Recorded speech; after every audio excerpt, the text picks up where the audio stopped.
नमस्कार। 9 अगस्त अगस्त क्रांति और ये बीए पार्ट थर्ड ईयर के स्टूडेंट्स के लिए जानने के लिए बहुत आवश्यक है कि वास्तव में अगस्त क्रांति क्या थी। हम लोग 15 अगस्त को जानते हैं, 26 जनवरी को जानते हैं, लेकिन शायद 9 अगस्त के बारे में इतना व्यापक रूप से बहुत कम विद्यार्थियों को जानकारी होती है कि 9 अगस्त का एक स्वतंत्रता आंदोलन में क्या महत्व था। और बीए पार्ट थर्ड ईयर के स्टूडेंट होने के नाते आपको ये कम्प्लीटली नॉलेज होना चाहिए कि अगस्त क्रांति का क्या स्थान था। जब हम भारत छोड़ो आंदोलन पढ़ेंगे आपके सिलेबस के तहत, तो वहाँ सबसे पहले भारत छोड़ो आंदोलन के तहत ये अगस्त क्रांति जो है ये शब्द हमारे संदर्भ में आता है। तो अगस्त क्रांति का महत्व क्या था, इसकी वो कुछ बातें मैं आप लोगों को बता रहा हूँ जो भारत छोड़ो आंदोलन को समझने के लिए बहुत आवश्यक है। तो देखिए, अगस्त क्रांति की भूमिका क्या थी। अगस्त क्रांति जो कहा जाता है कि 9 अगस्त 1942 को जो आंदोलन की शुरुआत हुई भारत छोड़ो आंदोलन की, वहाँ से अगस्त क्रांति की शुरुआत मानी जाती है। वैसे तो भारत छोड़ो आंदोलन 8 अगस्त 1942 को प्रस्ताव पारित कर दिया गया था, ठीक है, ग्वालियर टैंक मैदान से, जिसको आजकल क्रांति मैदान भी कहा जाता है।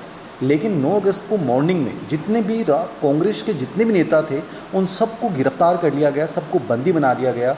और एक प्रकार से ये आंदोलन ये कहेंगे कि नेतृत्व विहीन हो चुका था। तो ये अगस्त क्रांति क्यों कहा गया, इसका सुनिए।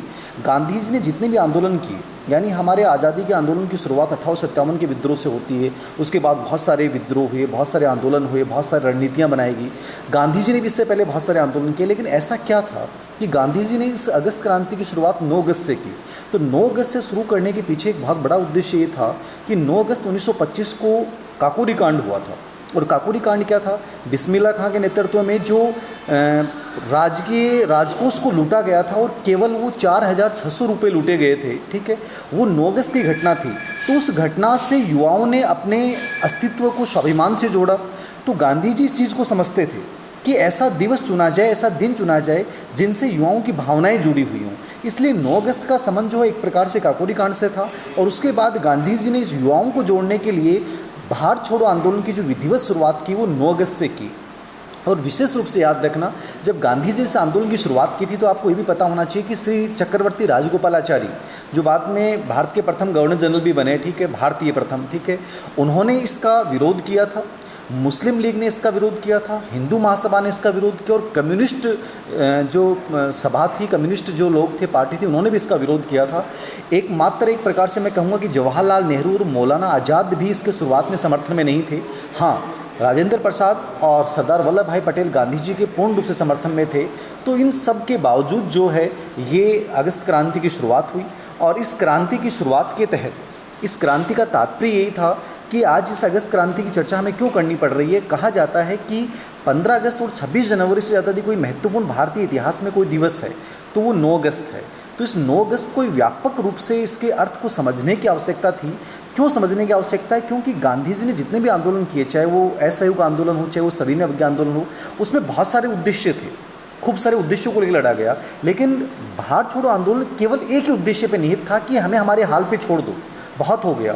और गांधी जी ने पहली बार पूर्ण इच्छा की अभिव्यक्ति की कि हमें कंप्लीटली आज़ादी चाहिए। अब तक उन्होंने बहुत सारी मांगें रखी थी, हमें चाहे वो नमक संबंधी मांगें हो, चाहे वो शराबबंदी संबंधी आंदोलन हो, चाहे औपनिवेशिक स्वराज्य की मांग हो, लेकिन इसमें केवल उन्होंने कहा कि हमें कंप्लीटली स्वराज्य चाहिए और हमें फिलहाल हर हालत में चाहिए। और इस आंदोलन से पहले गांधी जी ने भारत की समस्त वर्गों को प्रतिनिधित्व किया, मतलब सबको उद्घोष किया कि चाहे वो किसान हो, चाहे वो व्यापारी हो, चाहे वो युवा हो, चाहे वो पत्रकार हो, चाहे वो राजा हो, ठीक है, उन सब को यानी विदेशी शक्तियों तक को आह्वान किया था कि भारत के इस महत्वपूर्ण आंदोलन में हमारा साथ दें। इसलिए इस दिवस को, इस आंदोलन को अगस्त क्रांति कहा जाता है। और इस अगस्त क्रांति का परिणाम ये निकला कि भारत छोड़ो आंदोलन की सफलता से, जो एक प्रकार से स्वतःस्फूर्त आंदोलन था जिसका नेतृत्व मुख्य जो नेता थे उनको गिरफ्तार कर लिया गया, लेकिन इसकी जो अलग है, इसकी जो ज्योति है वो इस प्रकार से पूरे भारत में परिलक्षित हुई कि रूस के एक बड़े साहित्यकार हुए ट्रोट्स्की ने कहा कि रूस की क्रांति में केवल 1% लोगों ने भाग लिया, लेकिन भारत की इस आंदोलन में 20% लोगों ने बढ़ चढ़ के भाग लिया था। और अंग्रेजों को ये पहली बार एहसास हुआ कि शायद अब बहुत हो चुका है और हमें भारत की स्वाधीनता के लिए सोचना पड़ेगा और अंग्रेज ये सोचने के लिए मजबूर हुए और इस प्रकार से भारतीय आज़ादी की जो नींव रखी गई वो 9 अगस्त की इस क्रांति यानी इस दिवस से रखी जाती है। इसलिए 9 अगस्त का जो महत्व था वो आपको समझना बहुत ज़रूरी है कि 9 अगस्त भारतीय आज़ादी का एक बहुत महत्वपूर्ण दिन था। यहाँ से भारत छोड़ो आंदोलन की एक प्रकार से कार्य रूप में शुरुआत होती है और जनता ने खुद अपना नेतृत्व किया। हाँ, ये बात अलग है कि भूमिगत होकर जयप्रकाश नारायण, राम मनोहर लोहिया, अरुणा आसफ अली, ठीक है, इन्होंने एक प्रकार से इसको भूमिगत होकर इसको संचालित किया था। लेकिन एक प्रकार से मैं कहूँगा कि अगस्त क्रांति वास्तव में स्वतःस्फूर्त था। जनता ने खुद अपने विचारों के अनुसार, वो गांधी जी का एक बहुत बड़ी मैं बात ये भी बताना चाहूँगा कि ये पहला आंदोलन था जिसमें गांधी जी ने कंप्लीटली ये नारा दे दिया कि मैं आपको एक छोटा सा मंत्र दे रहा हूँ, करो या मरो। यहाँ मरो का मतलब ये नहीं था कि मारना था, मरो का मतलब था कि हमें वास्तव में आज़ादी के लिए बहुत बड़ा संघर्ष करने की आवश्यकता है, अन्यथा हम फिर से एक लंबे समय में गुलामी के तहत ज़िंदगी जी पाएंगे। और इस करो या मरो का इतना बड़ा प्रभाव पड़ा कि भारतीय जनता खुद उद्दोलित होकर और इस आंदोलन में उसने बढ़ चढ़ के भाग लिया और जिसका परिणाम आज हम देख रहे हैं कि लोकतांत्रिक रूप से, स्वतंत्र रूप से आज हम एक दूसरे के साथ एक स्वतंत्रता भरे वातावरण में सांसें ले रहे हैं। इसलिए BA थर्ड ईयर के विद्यार्थी हो या कोई भी विद्यार्थी हो, इतिहास के विद्यार्थी के नाते आपको ये पता होना चाहिए कि वास्तव में अगस्त क्रांति क्या थी। तो आज के लिए अगस्त क्रांति की चर्चा के साथ बहुत बहुत धन्यवाद। आज का हमारा जो वीडियो है ये समाप्त होता है।